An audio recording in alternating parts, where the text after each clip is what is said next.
우리 사랑하는 우리 서머나 성도 여러분, 여러분은 무엇에 충성하며 살아가고 계십니까? 우리는 누구나 무엇인가를 위해 시간을 쓰고 마음을 쏟고 에너지를 사용하면서 우리는 살아가고 있습니다. 어떤 이는 가족을 위해, 또 어떤 이는 일과 성공을 위해, 혹은 자신만의 꿈을 위해 그렇게 살아갑니다. 그런데 중요한 질문이 있습니다. 그 충성이 영원한 것을 위한 것인가? 나의 충성이 영원한 것을 위한 것인가? 이번 한 달간 우리 교회는 하나님 나라에 충성하는 교회와 성도라는 주제를 가지고 함께 말씀을 나눕니다. 하나님 나라에 충성한다는 그 말이 익숙하지만 사실은 우리에게 너무나도 무거운 말인 줄로 알고 있습니다. 왜냐하면 하나님 나라에 충성한다는 것은 눈에 보이지 않는 것을 위해 우리가 지금을 열심히 살아가기 때문이죠. 때로는 세상과 반대되는 길을 걸어야 하는데 그 세상과 반대되는 길을 걷기 위해서 우리가 얼마나 많은 어려움을 당하고 있냐는 것입니다. 그렇다면 어떻게 이런 충성의 삶이 가능할까? 영원한 것을 바라보며 우리가 어떻게 그 충성을 다짐할 수 있을까? 어떻게 우리는 지치지 않고 흔들리지 않고 하나님 나라를 위해 살아갈 수 있을까? 저는 그 질문을 여러분들에게 던지면서 오늘 그 해답을 오늘 오순절 성령 강림이 임했던 그 사건에서 그 해답을 찾기를 원합니다. 하나님 나라를 위한 충성은요, 나의 능력과 열심으로는 이룰 수가 없습니다. 우리는 성령으로 시작이 되어야 되고 성령으로 유지되며 성령에 의해서 완성되는 하나님 나라를 위한 충성이 되어야 되는 줄로 믿습니다. 성령에 의해서 하나님의 나라에 우리가 충성할 수 있다라는 얘기입니다. 오늘 본문을 통해 우리는 성령님과 함께 충성된 삶을 살아가는 세 가지 열쇠를 여러분들과 함께 살펴보려고 합니다. 간절히 바라기는 오늘 선포되는 말씀을 통해 우리 서머나 모든 성도들이 성령과 동행하는 성도들이 되시기를 간절히 바랍니다. 성령으로 하나님 나라에 충성하기를 간절히 소망합니다.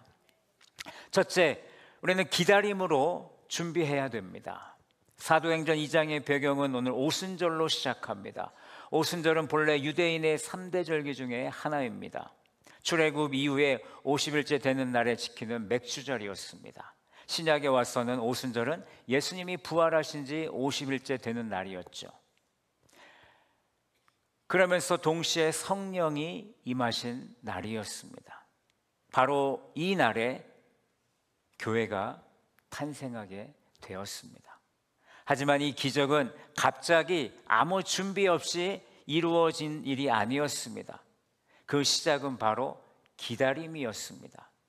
오늘 1절은 이렇게 말합니다. 오순절날이 이름에 그들이 다 같이 한 곳에 모였다라고 말합니다. 이 장면은 약속을 붙든 이들의 신실한 기다림의 자리였다라는 것을 우리는 알 수 있습니다. 예수님은 승천하시기 전에 제자들에게 가서 전하라 라고 먼저 말씀하지 않으시고 그보다 먼저 이렇게 말씀하셨습니다. 사도행전 1장 4절 말씀해 보시면 예루살렘을 떠나지 말고 아버지께서 약속하신 것을 기다리라. 하나님 나라를 위한 충성은 우리의 열심에서 시작되지 않습니다. 하나님을 신뢰하며 기다리는 믿음에서 시작됨을 믿으시기 바랍니다.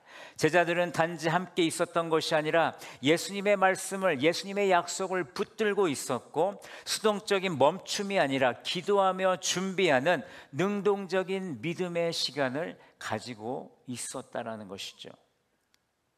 성경 속에서도 우리는 이런 기다림의 사람들을 보게 됩니다. 다니엘의 세 친구를 보십시오. 풀무불 앞에서도 하나님의 뜻을 기다리며 그들은 굴복하지 않았습니다. 모세는 광야에서 준비되었고 엘리야는 로뎀나무 아래서 하나님의 음성을 들었습니다. 예수님조차 공생애를 시작하시기 전에 광야에서 40일을 보내셨습니다. 진정한 충성은 하나님의 때를 기다릴 줄 아는 그 인내에서 시작된다는 것이죠. 하나님 앞에 머무는 사람만이 하나님의 능력으로 움직일 수 있는 것입니다. 그런데 여러분, 우리는 이 기다림을 너무나도 어려워한다는 것이죠. 오늘 우리는 기다리는 법을 거의 잃어버린 시대를 살아가고 있습니다. 모든 것이 즉각적으로 주어지는 시대를 살아가고 있죠. 정보도 그렇고 음식도 그렇고 우리의 감정도 빠르게 소비되고 있습니다. 그런 시대 속에서 하나님의 때를 묵묵히 기다리는 훈련은 결코 쉽지 않다라는 얘기입니다. 그래서 기도의 자리를 지키고 말씀 안에 머무는 시간이 우리에게는 낯설게 여기지기 시작했고, 그 시간이 너무나 어려운 시간이 되고 말았다는 것이죠. 그러나 성경은 분명히 우리에게 말합니다. 성령은 기다림 위에 임한다라는 것입니다. 우리 사랑하는 우리 서머나 성도 여러분, 고요히 멈추고 하나님 말씀 앞에 서는 것, 그리고 기도의 자리를 지키는 것, 그것은 결코 시간 낭비가 아니라는 것입니다. 바로 그것이 능력의 시작이 되는 줄로 믿으시기 바랍니다. 요즘 제가 금요 기도회를 자주 강조하고 있습니다. 그 이유는 제가 금요 기도회 때 인원을 채우기 위해서가 아니라 우리 교회가 성령 강림의 역사가 있었던 마가의 다락방처럼 하나님의 능력이 임하는 은혜의 현장이 되기를 바라는 그런 간절한 마음이 있기 때문입니다. 저는 믿고 기도합니다. 하나님께서도 우리 교회를 통해서 큰 일을 이루시기 위해서 성도들이 기도하며 기다리는 이 자리를 사용하고 계심을 저는 믿습니다. 하나님께 쓰임받는 교회는요, 모인다고 쓰임받는 것이 아닙니다. 기도할 때 귀하게 사용되는 줄로 저는 믿습니다. 기도로 준비하는 교회가 하나님께 쓰임받는 교회입니다. 지금도 주님은 기도의 자리를 지키는 자를 찾고 계십니다. 그리고 성령을 사모하는 마음을 우리 주님께서는 기다리고 계십니다. 그러니 충성하기 원한다라면 먼저 기도로 기다릴 수 있는 우리 서머나 모든 성도들이 되기를 간절히 바랍니다. 준비되지 않은 충성은요, 조급함이 있습니다. 조급함이 있으면 곧 우리에게 번아웃이 오게 됩니다. 지치게 된다는 것이죠. 하지만 기다림의 자리를 간절히 지키는 사람에게는 하나님의 능력이 임할 것이기에 하나님의 능력을 경험하며 하나님이 함께 하심을 경험할 수 있다는 것입니다. 오늘 우리도 그 같은 은혜를 사모하는 성도들이 되기를 원합니다. 하나님의 시간과 임재를 기다리는 그 자리에 하나님 나라를 위한 충성의 불이 타오르기 시작될 줄로 믿습니다. 그 시작을 함께하는 우리 서머나 모든 성도들이 되시기를 예수님의 이름으로 간절히 축복합니다. 두 번째는 임하시는 성령을 받으시기 바랍니다. 기다림으로 준비된 제자들에게 드디어 하나님의 예수님의 응답이 임했습니다.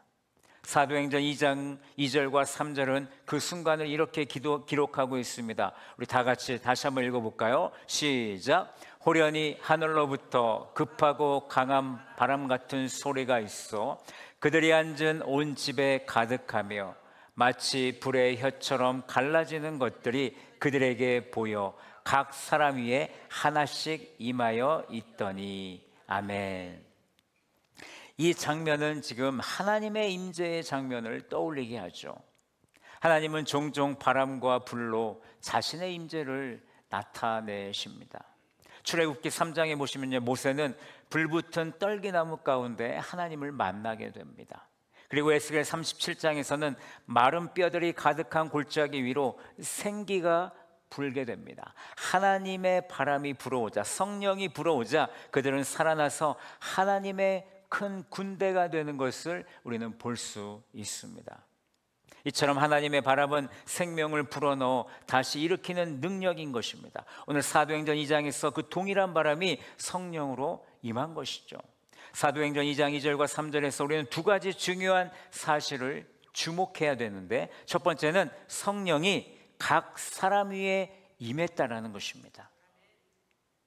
이제는 하나님의 임재는 성전이나 제단에 머무는 것이 아니라 성령을 받은 자들 안에 직접 거하신다라는 것입니다. 오늘도 우리 성령님이 함께 하실 때 여러분 각 사람 위에 우리 성령이 함께 하시는 줄로 믿습니다. 두 번째, 성령은요 모든 사람에게 임하셨다라는 것입니다.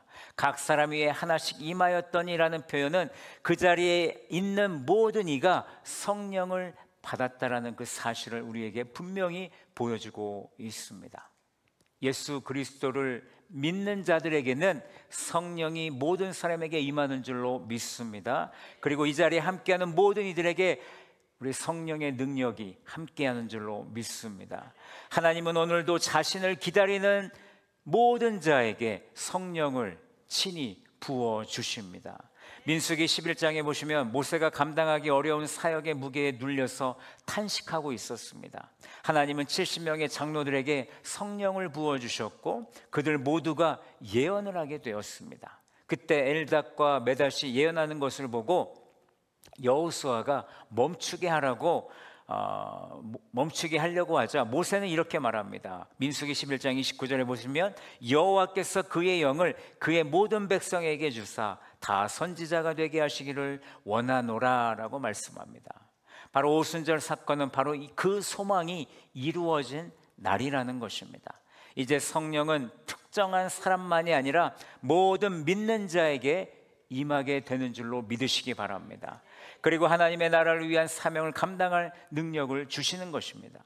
이 사건은 오늘 우리에게 이렇게 말씀하는 겁니다. 성령을 받는다는 것은 어떤 우리의 감정적인 체험이 아니라 어떤 우리의 기분의 변화가 아니라 그것은 하나님 나라를 위한 삶이 시작하는 능력의 임재라는 것을 우리는 믿어야 된다는 것입니다.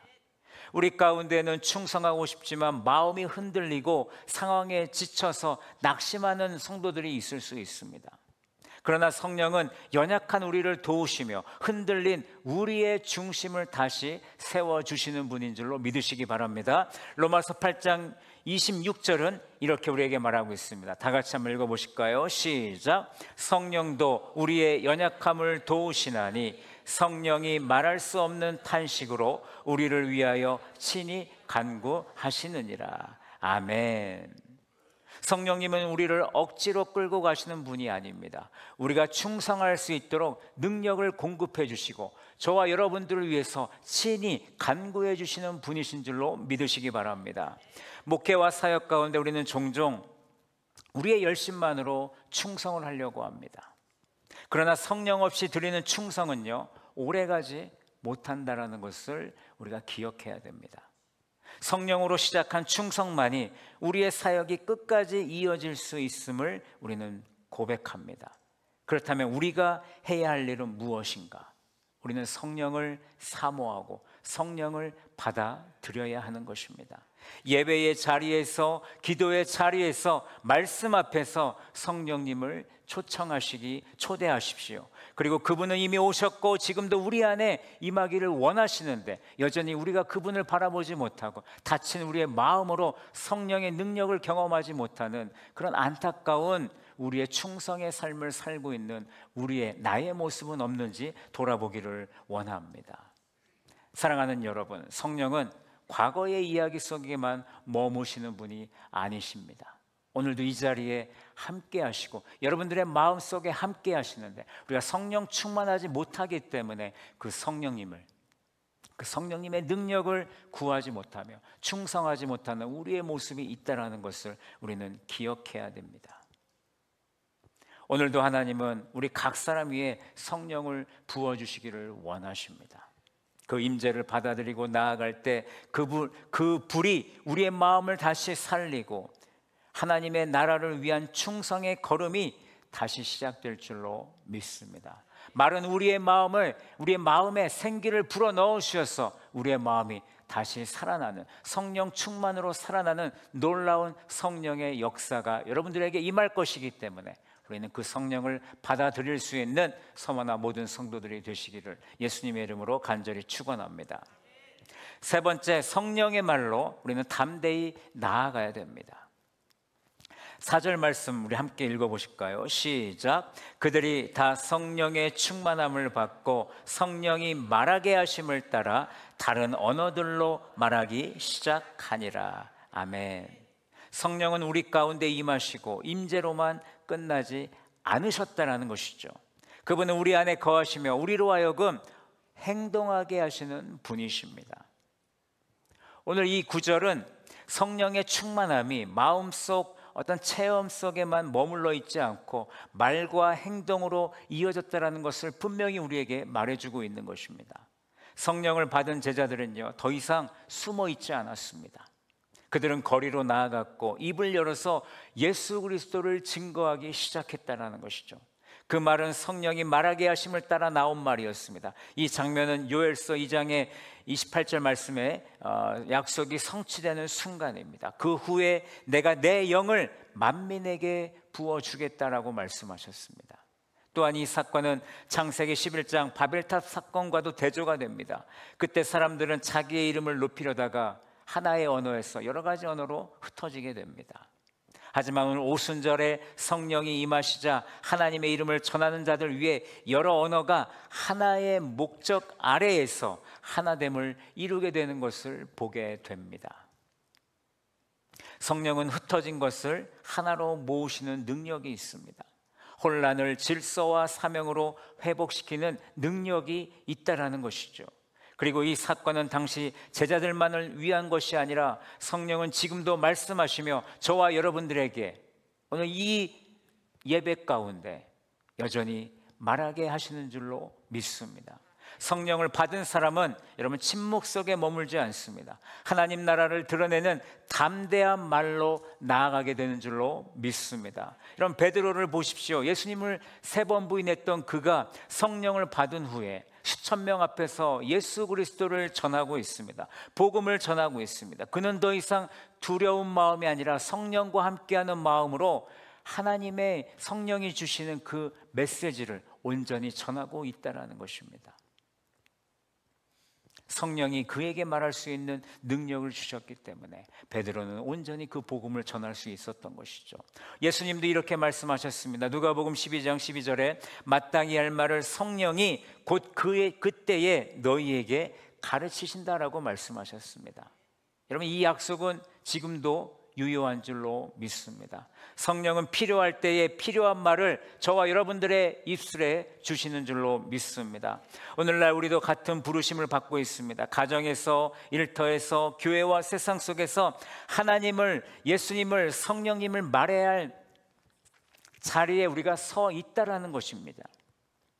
그럴 때에 우리는 말로 위로를 할 줄 아는 성도가 되어야 됩니다. 말로 진리를 전할 수 있는 성도가 되어야 됩니다. 말로 사랑을 나눌 수 있는 성도가 되어야 된다는 것입니다. 이 시대는 정확한 말보다 진실한 말을 기다리고 있습니다. 지식보다 사랑의 언어가 절실한 시대입니다. 성령은 우리의 입술을 사용하셔서 하나님의 뜻을 말하게 하실 것이기에 우리는 진실한 말을 전달할 것이고 사랑의 언어를 전달해야 되는 것입니다.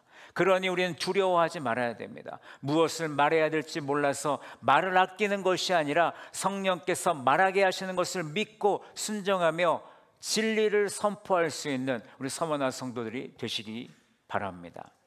여러분 그 말은 거창할 필요가 없습니다. 작은 한마디라도 성령께서 주시면 그 말에는 생명이 있는 줄로 믿습니다. 그 말에는 믿음을 낳는 놀라운 능력이 있는 줄로 믿습니다. 그 말에는 하나님의 나라를 세우는 말이 되는 줄로 믿습니다. 성령 충만한 사람은요 반드시 말하게 됩니다. 하나님을 높이는 말, 복음을 전하는 말, 교회를 세우는 말을 하게 되어 있다는 것입니다. 성령 충만하지 못하면 어떻게 되겠습니까? 하나님을 높이는 말이 아니라 사람을 높이는 말이 나오겠죠. 복음을 전하는 말이 아니라 나를 자랑하는 말이 나오겠죠. 교회를 세우는 말이 아니라 교회를 비하하고 교회를 책망하는 말이 나오겠죠. 이제 우리는 선택해야 됩니다. 성령께서 말씀하실 때 우리는 담대히 나아갈 것인가 아니면 계속해서 침묵할 것인가. 하나님께서 우리 각 사람의 입을 통해 하나님의 뜻을 바르게 전하게 하시는 줄로 믿으시기 바랍니다. 오늘도 성령께서 여러분들의 입술을 통해서 올바른 말을 전하게 하실 때에 우리 서머나 모든 성도들은 그 하나님의 말을 진리대로 전할 수 있는 우리 모든 성도들이 되시기를 예수님의 이름으로 간절히 축원합니다. 말씀을 맺습니다. 우리 사랑하는 서머나 성도 여러분, 하나님의 나라를 위한 충성은요, 우리의 능력과 열심으로는 이룰 수가 없습니다. 그것은 성령 안에서 시작이 되고 성령으로 유지되며 성령에 의해서 완성되는 길입니다. 하나님 나라에 충성하기 위해서는 성령님이 필요합니다. 성령님과 함께 충성된 삶을 살아가는 오늘 세 가지 열쇠를 나누는데, 첫 번째, 기다림으로 준비하는 우리 서머나 성도들이 되기를 원합니다. 두 번째, 임하시는 성령을 받으시기 바랍니다. 세 번째, 성령의 말로 담대히 나아가시기 바랍니다. 지금도 하나님은 기도하는 자리를 지키는 자, 성령을 사모하는 자, 말씀을 선포하는 자를 찾고 계시는 줄로 믿습니다. 그리고 그들을 통해 하나님의 나라의 역사를 이루어 가고 계심을 저는 믿습니다. 우리 교회가, 그리고 우리 각 성도가 그 부르심 앞에 순종하며 나아간다라면 이 시대 가운데 하나님의 나라에 충성된 증인으로서 우뚝 서게 될 줄로 믿습니다.